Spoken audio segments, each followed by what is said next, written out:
ನಮಸ್ಕಾರ. ಗೊತ್ತಾಯ್ತು ನಿಮಗೆ ಬಂದಿದೆ, ಮೊನ್ನೆಯಿಂದ ಬರಲಿಕ್ಕಾಗಿಲ್ಲ. ನಾನು ಮತ್ತು ಹಿಂದೂ ಜಾಗರಣ ವೇದಿಕೆಯ ಪ್ರಚಾರಕರು ಪ್ರಶಾಂತ್ ಬಂದಿದ್ದಾರೆ. ಮತ್ತೆಲ್ಲ ನಾವು ಒಟ್ಟು ಚೂಟಿ ಮಾತಾಡಿಸ್ಕೊಂಡು ಹೋಗೋಣ.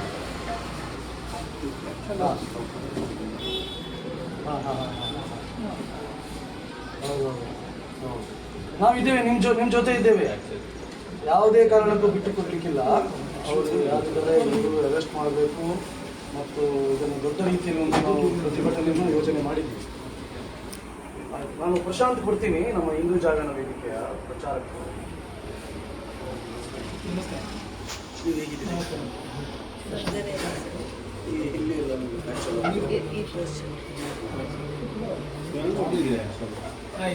ಅದು ಕ್ರ್ಯಾಕ್ ಬರ್ಲಿಗೆ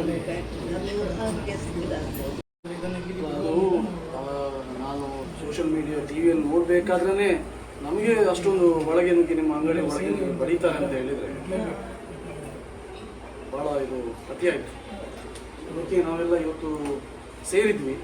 ಹಿಂದೂ ಜಾಗರಣ ವೇದಿಕೆ, ಬಜರಂಗ ದಳ, BJP ಅವರು ಸೇರಿ ಇದನ್ನು ಇವತ್ತಂತೂ ಬಂದು ನಾವು ಮಾಡಿದ್ದೀವಿ. ಅದು ಸಕ್ಸಸ್ ಆಗಿದೆ. ಅದನ್ನು ಇಲ್ಲಿಗೆ ಬಿಡಲಿಕ್ಕಿಲ್ಲ. ನಮ್ಮದು ಹೋರಾಟ ಯಾರೆಲ್ಲ ನಿಮಗೆ ಹಲ್ಲೆ ಮಾಡಲಿಕ್ಕೆ ಬಂದಿದ್ದಾರೆ ಮತ್ತು ಯಾರೆಲ್ಲ ಸೇರಿದ್ದಾರೆ ಅವನ್ನೆಲ್ಲರನ್ನು ಅರೆಸ್ಟ್ ಮಾಡಬೇಕು. ಮತ್ತು ಇದರ ಹಿಂದೆ ಕೇವಲ ಇವರು ಮಾತ್ರ ಅಲ್ಲ, ನಿಷೇಧಿತ ಪ್ಲ್ಯಾನ್ ಆಗಿದೆ ಮತ್ತು ನಿಷೇಧಿತ ಸಂಘಟನೆಗಳ ಕೈವಾಡನೂ ಇದೆ ಅಂತೇಳಿ ನಮಗೆ ಸಂಶಯ ಆಗ್ತಾ ಇದೆ.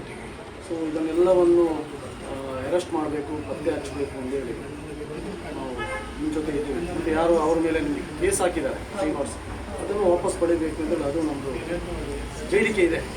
ಅದಕ್ಕೆ 31ನೇ ತಾರೀಕು ಪುತ್ತೂರು ಚಲೋ ಅಂತೇಳಿ ಒಂದು ಕಾರ್ಯಕ್ರಮ ಯೋಜನೆ ಮಾಡಿದ್ವಿ. ಪ್ರತಿಭಟನೆ 25,000 ಜನ ಸಂಖ್ಯೆ ಸೇರಿ ಪ್ರತಿಭಟನೆ ಮಾಡಬೇಕು. ಮಂಗಳೂರಿಗೆ ಬೆಂಕಿ ಹಾಕುವಂಥ ಪರಿಸ್ಥಿತಿ ಅದಕ್ಕೆ ಬಂದದ್ದು.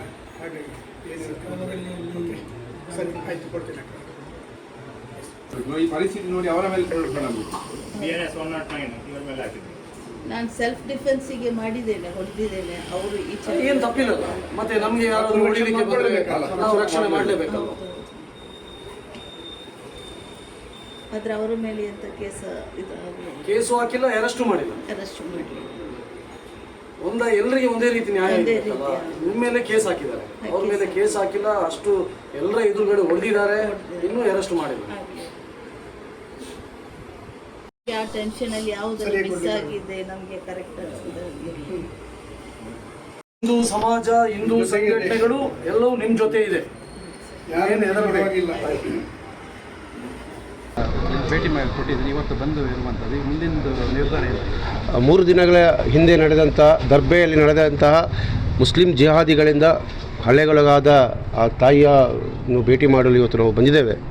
ಇವತ್ತು ಹಿಂದೂ ಜಾಗರಣ ವೇದಿಕೆ ಕರೆ ಕೊಟ್ಟ ಬಂದ್ಗೆ ಇವತ್ತು ಹಿಂದೂ ವರ್ತಕರಾಗಿ ಅಥವಾ ಇಡೀ ಹಿಂದೂ ಸಮಾಜ ಇವತ್ತು ಸಹಕಾರ ಮಾಡಿದೆ. ಇವತ್ತು ಬಂದು ಯಶಸ್ವಿಯಾಗಿದೆ. ಇದರ ಮುಂದುವರಿದ ಭಾಗ ಇವತ್ತು ಆ ದರ್ಬೆಯಲ್ಲಿ ನಡೆದ ಘಟನೆಯಲ್ಲಿ ಆ ತಾಯಿಗೆ ಹಲ್ಲೆ ಮಾಡಿದಂತಹ ಆ ಜಿಹಾದಿಗಳನ್ನು ಇಷ್ಟರವರೆಗೆ ಬಂಧನ ಮಾಡಿಲ್ಲ. ಹಾಗಾಗಿ ಅವರನ್ನು ಬಂಧನ ಮಾಡಬೇಕು. ಈ ಘಟನೆಯ ಹಿಂದೆ ನಿಷೇಧಿತ PFI ಸಂಘಟನೆಯ ಕಾರ್ಯಕರ್ತರು ಈ ಘಟನೆಗಳಿದ್ದಾರೆ, ಅದನ್ನು ಕೂಡ ತನಿಖೆ ಮಾಡಬೇಕು. ಮತ್ತು ಆ ತಾಯಿಯ ರಕ್ಷಣೆಗೆ ಬಂದ ಅವರ ಮಗನ ಮೇಲೆ ಇವತ್ತು ಕೇಸು ದಾಖಲು ಮಾಡಿ, ಅವನ ಮೇಲೆ ಕೊಲೆ ಯತ್ನ ಕೇಸು ದಾಖಲು ಮಾಡಿ ಅವನನ್ನು ಇವತ್ತು ಜೈಲಿಗಟ್ಟಿದ್ದಾರೆ. ಅವನ ಮೇಲೆ ಹಾಕಿದಂತಹ 307 ಅಂದರೆ BNS ಸೆಕ್ಷನ್ 109 ಆ ಸೆಕ್ಷನನ್ನು ಕೂಡ ತೆಗೆಯಬೇಕು ಎಂಬ ನಿಟ್ಟಿನಲ್ಲಿ 31ನೇ ತಾರೀಕು ಸೋಮವಾರದಂದು ಇಡೀ ಹಿಂದೂ ಸಮಾಜವನ್ನು ಒಟ್ಟು ಸೇರಿಸಿ ವಿಶ್ವ ಹಿಂದೂ ಪರಿಷತ್, ಬಜರಂಗ ದಳ ಮತ್ತು ಹಿಂದೂ ಜಾಗರಣ ವೇದಿಕೆ ಪುತ್ತೂರು ಇದರ ವತಿಯಿಂದ ಪುತ್ತೂರು ಚಲೋ ಎಂಬ ಕಾರ್ಯಕ್ರಮವನ್ನು ಬೃಹತ್ ದೊಡ್ಡವಾದ ಒಂದು ಪ್ರತಿಭಟನೆಯನ್ನು ಪುತ್ತೂರಿನಲ್ಲಿ ನಾವು ನಡೆಸಲು ನಿರ್ಧಾರ ಮಾಡಿದ್ದೇವೆ. ಹಾಗಾಗಿ ಇಡೀ ದಕ್ಷಿಣ ಕನ್ನಡ ಜಿಲ್ಲೆಯ ಎಲ್ಲ ಹಿಂದೂ ಸಮಾಜದ ಯುವಕರು, ಇಡೀ ಹಿಂದೂ ಸಮಾಜ, ಈ ಪುತ್ತೂರಿನ ವ್ಯಾಪಾರಸ್ಥರು, ವರ್ತಕರು ಆ ಪುತ್ತೂರು ಜಿಲ್ಲೆಯ ತಮ್ಮ ಅಂಗಡಿ ಮುಂಗಟ್ಟುಗಳನ್ನೆಲ್ಲ ಬಂದ್ ಮಾಡಿ ನಮ್ಮ ಪ್ರತಿಭಟನೆಯಲ್ಲಿ ಅವರು ಕೂಡ ಭಾಗವಾಗಿಲಿದ್ದಾರೆ. ಅದರ ಜೊತೆಗೆ ವಿಶ್ವ ಹಿಂದೂ ಪರಿಷತ್, ಬಜರಂಗ ದಳದ ಪ್ರಾಂತಾಧಿಕಾರಿಗಳು, ಹಿಂದೂ ಜಾಗರಣ ವೇದಿಕೆಯ ಪ್ರಾಂತ ಮಟ್ಟದ ಪ್ರಮುಖರು ಎಲ್ಲರೂ ಆ ಪ್ರತಿಭಟನೆಯಲ್ಲಿ ಭಾಗವಹಿಸಲಿದ್ದಾರೆ. BJP 31ಕ್ಕೆ ಏನೆಲ್ಲ ಕಾರ್ಯಕ್ರಮಗಳಿದೆ ಅಂದರೆ ಸಿದ್ಧಪಡಿಸಿದ್ದಾರೆ? ಈಗಾಗಲೇ ಎಲ್ಲ ಪರಿವಾರ ಸಂಘಟನೆಗಳ ಬೈಠಕ್ ಆದ ನಂತರ ಒಂದು ದೊಡ್ಡ ರೀತಿಯ ಪ್ರತಿಭಟನಾ ಸಭೆ, ಆ ಸಭೆಯ ನಂತರ ಒಂದು ಪ್ರತಿಭಟನಾ ಮೆರವಣಿಗೆ ಮತ್ತು ದೊಡ್ಡ ಮಟ್ಟದ ಒಂದು ಸಭೆ ನಡೀಲಿಕ್ಕಿದೆ. ಆ ಸಭೆಯಲ್ಲಿ ಎಲ್ಲ ಹಿಂದೂ ಸಂಘಟನೆ ಪ್ರಮುಖರು ಆ ಸಭೆಯಲ್ಲಿ ಭಾಗವಹಿಸಲಿದ್ದಾರೆ. ಎಲ್ಲ ಸಂಘ ಮತ್ತು ಅದರ ವಿವಿಧ ಕ್ಷೇತ್ರ ಎಲ್ಲ ಸೇರಿ ಈ ಪ್ರತಿಭಟನೆ ಸಭೆ ಮತ್ತು ಪ್ರತಿಭಟನಾ ಮೆರವಣಿಗೆ ನಡೆಯಲಿದೆ. ಅವತ್ತು ಕೂಡ ಪುತ್ತೂರು ಬಂದ್ಗೆ ಏನಾದರೂ ಕರೆ ಕೊಡ್ತೀರಾ? ಇಲ್ಲ, ಅವತ್ತು ಪುತ್ತೂರು ಬಂದ್ಗೆ ಕರೆ ಕೊಡಲ್ಲ. ಆದರೆ ಪುತ್ತೂರಿನ ಎಲ್ಲ ವ್ಯಾಪಾರಸ್ಥರಿಗೆ ಅಲ್ಲಿ ಅಂಗಡಿ ಮುಂಗಟ್ಟುಗಳನ್ನು ತಮ್ಮ ಕಚೇರಿಗಳನ್ನು ಬಂದ್ ಮಾಡಿ ನಮ್ಮ ಪ್ರತಿಭಟನಾ ಸಭೆಯಲ್ಲಿ ಭಾಗವಹಿಸಬೇಕು ಎಂಬ ನಾವು ಅವರಿಗೆ ವಿನಂತಿಯನ್ನು ಮಾಡ್ತೇವೆ, ಮನವಿಯನ್ನು ಮಾಡ್ತೇವೆ. 3 ದಿನಗಳ ಹಿಂದೆ ಏನು ಈ ಪುತ್ತೂರಿನ ದರ್ಬೆಯಲ್ಲಿ ಒಂದು ಘಟನೆ ನಡೆದಿದೆ. ಈ ಘಟನೆಯನ್ನು ಹಿಂದೂ ಜಾಗರಣ ವೇದಿಕೆ ಬಲವಾಗಿ ಖಂಡಿಸ್ತಾ ಇದೆ. ಮತ್ತು ಇವತ್ತು ನಾವು ಏನು ಪುತ್ತೂರು ನಗರ ಬಂದಿಗೆ ಕರೆಯನ್ನು ಕೊಟ್ಟಿದ್ವಿ, ಆ ಕರೆಗೆ ಹೋಗೊಟ್ಟು ಎಲ್ಲ ವರ್ತಕರು ಸಹಕಾರವನ್ನು ಕೊಟ್ಟಿದ್ದಾರೆ. ಬಂದು ಯಶಸ್ವಿಯಾಗಿ ನಡೆದಿದೆ. ಆದರೆ ನಮ್ಮ ಆಗ್ರಹ ಇದ್ದಿದ್ದು, ಈಗಾಗಲೇ ನಾವು ಈ ಆಸ್ಪತ್ರೆಯಲ್ಲಿ ದಾಖಲಾಗಿರುವಂಥ ಶ್ರೀಮತಿ ಅಂಜನಾ ಪೈ ಅವರನ್ನು ನಾವು ಭೇಟಿಯಾದ್ವಿ. ಸಂದರ್ಭದಲ್ಲಿ ಅವರು ಕೂಡ ಒಂದು ದೂರನ್ನು ದಾಖಲಿಸಿದರು. ಆದರೆ ಅವರು ಕೊಟ್ಟ ದೂರಿನ ಯಾವುದೇ ರೀತಿಯ ತನಿಖೆಯನ್ನು ಇವತ್ತು ಇಲಾಖೆ ಮಾಡ್ತಾ ಇಲ್ಲ. ಹಾಗಾಗಿ ನಮ್ಮ ಹಿಂದೂ ಪರಿವಾರ ಸಂಘಟನೆಗಳ ಆಗ್ರಹ ಇರುವಂಥದ್ದು, ಯಾರು ಅಂಜನಾ ಪೈ ಅವರ ಮೇಲೆ ಹಲ್ಲೆಯನ್ನು ಮಾಡಿದ್ದಾರೆ, ದಾಳಿಯನ್ನು ನಡೆಸಿದ್ದಾರೆ, ಆ ರೀತಿಯ ಮತಾಂಧ ಶಕ್ತಿಗಳನ್ನು ಆದಷ್ಟು ಬೇಗ ಪೊಲೀಸ್ ಇಲಾಖೆ ಬಂಧಿಸಬೇಕು, ಕಾನೂನಿನ ಅಡಿಯಲ್ಲಿ ಅವರನ್ನು ಶಿಕ್ಷೆಗೆ ಒಳಪಡಿಸಬೇಕು ಅನ್ನೋಂಥ ಆಗ್ರಹವನ್ನು ಇಡೀ ಹಿಂದೂ ಸಮಾಜ ಆಗ್ರಹಿಸ್ತಾ ಇದೆ. ಹಾಗಾಗಿ ಇವತ್ತು ಬಂದು ಯಶಸ್ವಿಯಾಗಿದೆ. ಆದರೆ ಈ ಹೋರಾಟವನ್ನು ನಾವು ಇಲ್ಲಿಗೆ ಮುಕ್ತಾಯಗೊಳಿಸುವುದಿಲ್ಲ. ನಮಗೆ ನ್ಯಾಯ ಸಿಗುವವರೆಗೂ ಕೂಡ ನಾವು ಈ ಹೋರಾಟವನ್ನು ಮುಂದುವರಿಸ್ತೀವಿ. ಹಾಗಾಗಿ ಇವತ್ತು ದಕ್ಷಿಣ ಕನ್ನಡ ಜಿಲ್ಲೆಯ ಪೊಲೀಸರ ನಡೆ ಇವತ್ತು ಸಾರ್ವಜನಿಕವಾಗಿ ಅನೇಕ ಪ್ರಶ್ನೆಗಳನ್ನು ಹುಟ್ಟಿ ಹಾಕ್ತಾ ಇದೆ.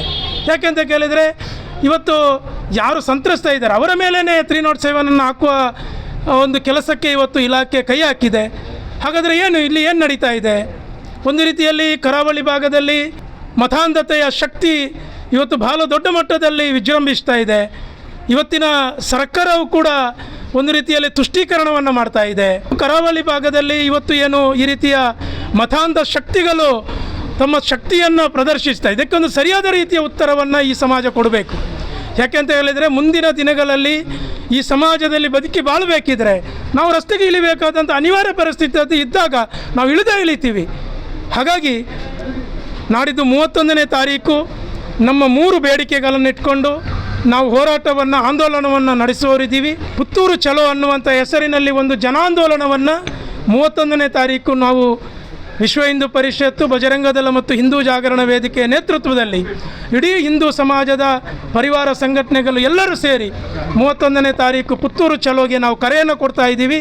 ಇಡೀ ದಕ್ಷಿಣ ಕನ್ನಡ ಜಿಲ್ಲೆಯ ಎಲ್ಲ ಹಿಂದೂಗಳು ಆ ಒಂದು ಚಲೋ ಹೋರಾಟದಲ್ಲಿ ಭಾಗಿಯಾಗಬೇಕು ಅನ್ನುವಂಥ ಆಗ್ರಹವನ್ನು ಕೂಡ ನಾವು ಮಾಡ್ತಾ ಇದ್ದೀವಿ. ಮತ್ತು ಪೊಲೀಸರು ಆದಷ್ಟು ಬೇಗ ಆರೋಪಿಗಳನ್ನು ಬಂಧಿಸಬೇಕು. ಜೊತೆಗೆ ಇವತ್ತು ಪೊಲೀಸರ ನಡೆ, ಯಾಕೆಂದರೆ ಮೊನ್ನೆ ನಾವು ಬಂದಿಗೆ ಕರೆ ಕೊಟ್ಟ ನಂತರ ನಾವು ಪತ್ರಿಕಾಗೋಷ್ಠಿ ಕೂಡ ಮಾಡಿದ್ವಿ. ಅದಾದ ಮೇಲೆ ನಾವು ಸಾರ್ವಜನಿಕವಾಗಿ ಸೋಷಿಯಲ್ ಮೀಡಿಯಾದಲ್ಲಿ ನಾವು ಪೋಸ್ಟರ್ಗಳನ್ನು ಬಿಟ್ವಿ. ಆದರೆ ಪೋಸ್ಟರ್ ಹಾಕಿದವರನ್ನೇ ಇವತ್ತು ಅವರ ಮೇಲೇ ದೂರನ್ನು ದಾಖಲಿಸ್ತಾ ಇದ್ದಾರೆ, ಅವರ ಮೇಲೇ FIR ಹಾಕ್ತಾ ಇದ್ದಾರೆ. ಹಾಗಾದರೆ ನಮಗೆ ವಾಕ್ ಸ್ವಾತಂತ್ರ್ಯ ಅನ್ನುವಂಥದ್ದು ಇಲ್ವಾ? ಈ ದೇಶದ ಕಾನೂನು ಮತ್ತು ಸಂವಿಧಾನ ನಮಗೆಲ್ಲವನ್ನು ಕೊಟ್ಟಿದೆ. ಅದರ ಹತ್ತಿಕ್ಕುವಂಥ ಕೆಲಸವನ್ನು ಇವತ್ತು ಇಲಾಖೆ ಮಾಡ್ತಾ ಇದೆ. ಈ ನಡೆಯನ್ನು ಕೂಡ ನಾವು ಖಂಡಿಸ್ತಾ ಇದ್ದೀವಿ. ಇವತ್ತು ಯಾರೋ SDPI ಅವರು ಒಂದು ಪೋಸ್ಟರನ್ನು ಹಾಕಿದ್ದಾರೆ, ತಾಕತ್ತಿದ್ದರೆ ನೀವು ನಾಳೆ ಬಂದು ಮಾಡಿ ಅನ್ನುವಂಥ ರೀತಿಯ ಒಂದು ಪೋಸ್ಟರನ್ನು ಇವತ್ತು ಸೋಷಿಯಲ್ ಮೀಡಿಯಾದಲ್ಲಿ ಹಾಕಿದ್ದಾರೆ. ಹಾಗಾದರೆ ಇವರ ಮೇಲೆ ಯಾಕೆ ಇವತ್ತು ಪೊಲೀಸ್ ಇಲಾಖೆ ಕ್ರಮವನ್ನು ತೆಗೆದುಕೊಳ್ತಾ ಇಲ್ಲ? ಅಂದರೆ ಒಂದು ರೀತಿಯಲ್ಲಿ ಇವತ್ತಿನ ಇಲಾಖೆ ಯಾರ್ದೋ ಒಂದು ಒತ್ತಡಕ್ಕೆ ಮಣಿದು, ಯಾವುದೋ ಒಂದು ರಾಜಕೀಯ ಶಕ್ತಿಗೆ ಮಣಿದು ಈ ರೀತಿಯ ನಡೆಯನ್ನು ಅನಿಸ್ತಾ ಇರುತ್ತದೆ. ನಿಮಗೆ ಒಳ್ಳೆಯದಲ್ಲ. ನೀವು ಸಾರ್ವಜನಿಕವಾಗಿ ಪೊಲೀಸ್ ಇಲಾಖೆ ಏನಿದೆ, ನೀವು ಸರಿಯಾದ ರೀತಿಯ ತನಿಖೆಯನ್ನು ಮಾಡಬೇಕು. ಮತ್ತು ಇದರ ಹಿಂದೆ ಬಲವಾಗಿ ನಮಗೆ ಅನುಮಾನ ಇರುವಂಥದ್ದು PFI, ನಿಷೇಧಿತ ಉಗ್ರ ಸಂಘಟನೆ, ಏನು ಕೇಂದ್ರ ಸರ್ಕಾರ ಇವತ್ತು ಬ್ಯಾನ್ ಮಾಡಿರುವಂಥ PFI. ಯಾಕೆಂತ ಹೇಳಿದರೆ, ಮೊನ್ನೆ ಘಟನೆ ನಡೆದು 1 ಗಂಟೆಯಲ್ಲಿ 100 ಜನ ಬಂದು ಅಲ್ಲಿ ಸೇರ್ತಾರೆ ಅಂತ ಹೇಳಿದರೆ, ಇದರ ನೆಟ್ವರ್ಕಿಂಗ್ ಯಾರು ಮಾಡ್ತಾ ಇದ್ದಾರೆ, ಏನು ಮಾಡ್ತಾ ಇದ್ದಾರೆ? ಹಾಗಾಗಿ ನಿಷೇಧಿತ ಉಗ್ರ ಸಂಘಟನೆ ಆಗಿರತಕ್ಕಂಥ PFI ಇದರ ಹಿಂದೆ ಇದೆ. ಹಾಗಾಗಿ ಇದರ ಬಲವಾಗಿರುವಂಥ ಅನುಮಾನ ಇದೆ. ಆ ಹಿನ್ನೆಲೆಯಲ್ಲೂ ಕೂಡ ಇಲಾಖೆ ಸಮಗ್ರವಾಗಿರತಕ್ಕಂಥ ತನಿಖೆಯನ್ನು ಮಾಡಬೇಕು ಅನ್ನುವಂಥ ಆಗ್ರಹವನ್ನು ಇಟ್ಕೊಂಡು ಹಿಂದೂ ಸಮಾಜದ ಜಾಗೃತಿಗಾಗಿ ನಾವು 31ನೇ ತಾರೀಕು ಒಂದು ಪುತ್ತೂರಿನಲ್ಲಿ ಪುತ್ತೂರು ಚಲೋ ಅನ್ನುವಂಥ ಒಂದು ಜನಾಂದೋಲನವನ್ನು ನಾವು ಕೈಗೆತ್ಕೊಂಡಿದ್ದೀವಿ. ಅಲ್ಲ, ಅದು ನಾವು ಮಾತಾಡ್ತೀವಿ. ಇವತ್ತು ನಾವೀಗ ಸಭೆ ಸೇರಿದ್ದೀವಿ, ನಮ್ಮ ಸಂಘಟನೆಯ ಪ್ರಮುಖರು ಇವತ್ತು ಸಭೆಯನ್ನು ಸೇರಿದ್ದಾರೆ. ಇನ್ನೊಂದು ಸಲ ನಾವು ಸಭೆಯನ್ನು ಸೇರಿ ನಾವು ಕಾನೂನಾತ್ಮಕವಾಗಿಯೇ ನಾವು ಹೋರಾಟವನ್ನು ಕೈಗೆತ್ಕೊಳ್ತೀವಿ. ಕಾನೂನನ್ನು ಮೀರಿ ನಾವು ಯಾವುದನ್ನು ತಗೊಳ್ಳಿ. ಪೊಲೀಸ್ ಇಲಾಖೆಯ ಪ್ರಕಾರ ಮಹಿಳೆ ನೀಡಿದ ದೂರಿನ ಹಿನ್ನೆಲೆಯಲ್ಲಿ ಸೆಕ್ಷನ್ ಹಾಕಿ ಇದು ಪ್ರಕರಣ ದಾಖಲಾಗಿದೆ ಅಂತ ಹೇಳ್ತೇವೆ. ನೀವು 307 ಬೇಕಂತ ಹೇಳ್ತೀರಿ, ಕಂಟೆಂಟ್ ಇರಲಿಲ್ಲ ಇದೇ ಇಲ್ಲ ಅಂತ ಹೇಳ್ತಾರೆ ಪೊಲೀಸ್ನವರು. ಹೌದು, ಇವತ್ತು ಆ ಮಹಿಳೆಯ ಮೇಲೆ ಏನು ಅದು ದೂರನ್ನು ಏನಾದ್ರು ಮತ್ತೆ ದೂರು ನೀಡುವಂತ ಅದನ್ನು ಹಾಸ್ಪಿಟಲ್ ನೋಡಿ ಈಗ ನೀವು ಬೇಕಾದರೆ ಒಳಗಡೆ ಹೋಗಿ ನೋಡಿ ಯಾವ ರೀತಿ ಅವರಿಗೆ ಹಲ್ಲೆ ಆಗಿದೆ, ಸರ್ಜರಿ ಆಗಿದೆ. ಹಾಗಾದರೆ ಇದು ಕೊಲೆ ಯತ್ನ ಅಲ್ವಾ? ಇದು ನಮ್ಮ ಪ್ರಶ್ನೆ ಇರುವಂಥದ್ದು. ನೀವು ಒಂದು ರೀತಿಯಲ್ಲಿ ನೀವು ಒಂದು ಕಡೆಗೆ ನೀವು ನಿಮ್ಮ ರೀತಿಯಲ್ಲಿ ತನಿಖೆಯನ್ನು ಮಾಡ್ತೀರಿ ಅಂತ ಹೇಳಿದರೆ, ನಮ್ಮ ಪ್ರಶ್ನೆ ಇರುವಂಥ ನೀವು ಸರಿಯಾದ ರೀತಿಯ ತನಿಖೆಯನ್ನು ಮಾಡಿ. ನೀವು ಯಾರ್ದೋ ಮುಲಾಜಿಗೆ ಒಳಗಾಗಿ, ಯಾರ್ದೋ ಒತ್ತಡಕ್ಕೆ ಒಳಗಾಗಿ ಯಾಕೆ ಇದನ್ನು ಮಾಡ್ತಾ ಇದ್ದೀರಿ ಅನ್ನುವಂಥ ಪ್ರಶ್ನೆ ಈ ಸಮಾಜದಲ್ಲಿ ಅಥವಾ ನಮ್ಮ ಸಂಘಟನೆಗಳಲ್ಲಿ ಇರುವಂಥದ್ದು. ಸರ್, ಇನ್ನೊಂದು ವಿರುದ್ಧ ಕೂಡ ಈ ಹಿಂದೆ ಕೊಲೆ ಯತ್ನ ಪ್ರಕರಣ ಇದೆ, NDPS ಆಕ್ಟ್ ಮೇಲೆ ಕೇಸ್ ಇದೆ. ಅದು ಕಾನೂನು ಯಾವ ರೀತಿ ಇದೆ ಅದನ್ನು ಮಾಡುತ್ತೆ. ಸರ್, ಇನ್ನೊಂದು ಈಗ ಯಾವ ವಿಡಿಯೋ ವೈರಲ್ ಏನಾಗ್ತಿತ್ತು ಅದರಲ್ಲಿ ಅವ್ರು ಹೇಳ್ತಾರೆ, ಈಗ ನೀವು ಏನು ಆರೋಪ ಮಾಡ್ತೀರಿ ಅವ್ರು ಹೊಡಿಲಿಕ್ಕೆ ಬಂದಿದ್ದು. ಬಟ್ ಪೊಲೀಸ್ ಇಲಾಖೆ ಏನು ಹೇಳ್ತದೆ ಅಥವಾ ಇನ್ನೊಂದಷ್ಟು ಮಂದಿ ಏನು ಹೇಳ್ತಾ ಇದ್ದಾರೆ ಅಂತ ಹೇಳಿದರೆ, ಅವು ಬರೀ ವಿಡಿಯೋ ರೆಕಾರ್ಡ್ ಮಾಡಲಿಕ್ಕೆ ಮುಂದಾಗ್ತಾನೆ, ಆಗ ವಿಡಿಯೋ ಮಾಡಬಾರ್ದು ಅಂತ ತಡೀತಾ ಇರೋದು, ಆಗ ಆತನನ್ನು ಅಲ್ಲಿಂದ ತಳ್ತಾರೆ ಅಂತ. ಬಟ್ ಆತ ಅಟ್ಯಾಕ್ ಮಾಡಲಿಕ್ಕೆ ಗಾಡಿ ಒಳಗೆ ಬಂದದ್ದಲ್ಲ ಅಂತ ಹೇಳುವಂಥ ಒಂದು ವರ್ಷನ್ ಇದೆ. ಇಲ್ಲ, ಅದು ಒಂದು ರೀತಿಯಲ್ಲಿ ಅವರ ರೀತಿಯಲ್ಲಿ ಅವ್ರು ಹೇಳ್ತಾ ಇರೋದು. ಅವರನ್ನು ನಾವು ಬೇಕಾದ್ರೆ ನೀವು ವಿಡಿಯೋ ನೋಡಿ, ಡೋರ್ ಓಪನ್ ಮಾಡಿ ಒಳಗಡೆ ಹೋಗಿ ಅವನ ಆ ರೀತಿ ಹಲ್ಲೆ ಮಾಡ್ತಾ ಇದ್ದಾನೆ. ಸ್ಪಷ್ಟವಾಗಿ ಆ ಮೀಡಿಯಾದಲ್ಲಿ ಕವರ್ ಆಗಿದೆ. ಯಾವುದು ಸತ್ಯ ತನಿಖೆ ಮಾಡಲಿ. ನಾವು ಹೇಳ್ತಾ ಇರೋದು ನೀವು ಸರಿಯಾದ ತನಿಖೆಯನ್ನು, ಇಲಾಖೆ ಸರಿಯಾದ ತನಿಖೆಯನ್ನು ಮಾಡಲಿ. ಅದು ನಮ್ಮದು ಆಗ್ರಹ ಇರುವಂಥದ್ದು. ನೀವು ಒಂದು ಕಡೆ ಯಾಕೆ ಇದನ್ನು ಮಾಡ್ತಾ ಇದ್ದೀರಿ? ಇವತ್ತಿನವರೆಗೀಗ ನಾವು ಆಗ್ರಹಪಡಿಸಿದ್ವಿ ಆರೋಪಿಗಳ ಬಂಧನ ಆಗಬೇಕು. ಹಾಗಾದರೆ ಬಂಧನ ಮಾಡದ ರೀತಿಯಲ್ಲಿ ಒತ್ತಡವನ್ನು ಯಾರು ಹಾಕ್ತಾ ಇದ್ದಾರೆ?